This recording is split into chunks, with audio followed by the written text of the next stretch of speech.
ఒకానొకప్పుడు కొన్ని యుగములలో కొన్ని వేల సంవత్సరములు తపస్సు చేసినటువంటి వాళ్ళకి ఆయన పాదములకు ఉన్నటువంటి వేళ్లలో బొటనవేలి గోటికి చివర ఉన్నటువంటి కాంతిని చూడడానికి అంత తపస్సు చేయవలసి వచ్చింది. అంత తపస్సు చేస్తే తప్ప ఏ మహానుభావుని యొక్క పాదమునకు ఉన్నటువంటి వేలికున్న గోటి కాంతి కనపడదో అటువంటి మహానుభావుడు మాంసనేత్రంతో చూడడానికి వీలుగా వీళ్ళు పాపమునకు బాగా వశులై, కామక్రోధములకు వశులై, తేజోక్షీణత చేత అసలు ఈశ్వర మూర్తిని చూడడానికి కూడా తేజస్సు లేకుండా అయిపోతున్న వాళ్ళకి నేనే వచ్చి నిలబడి దర్శనమిస్తానని తనంత తానుగా వచ్చి నిలబడిన మూర్తి. స్వేచ్ఛయా క్రీడతే తత్ర ఇచ్ఛారూపం విరాజిత.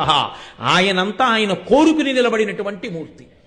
కాబట్టి ఇప్పుడు ఆయన ఒక వాల్మీకమునందు ఒక పుట్టలో చేరి దానిలో కూర్చున్నాడు. ఒకానొకప్పుడు కొన్ని యుగములలో కొన్ని వేల సంవత్సరములు తపస్సు చేసినటువంటి వాళ్ళకి ఆయన పాదములకు ఉన్నటువంటి వేళ్లలో బొటనవేలి గోటికి చివర ఉన్నటువంటి కాంతిని చూడడానికి అంత తపస్సు చేయవలసి వచ్చింది. అంత తపస్సు చేస్తే తప్ప ఏ మహానుభావుని యొక్క పాదమునకు ఉన్నటువంటి వేలికున్న గోటి కాంతి కనపడదో అటువంటి మహానుభావుడు మాంసనేత్రంతో చూడడానికి వీలుగా వీళ్ళు పాపమునకు బాగా వశులై, కామక్రోధములకు వశులై, తేజోక్షీణత చేత అసలు ఈశ్వర మూర్తిని చూడడానికి కూడా తేజస్సు లేకుండా అయిపోతున్న వాళ్ళకి నేనే వచ్చి నిలబడి దర్శనమిస్తానని తనంత తానుగా వచ్చి నిలబడిన మూర్తి.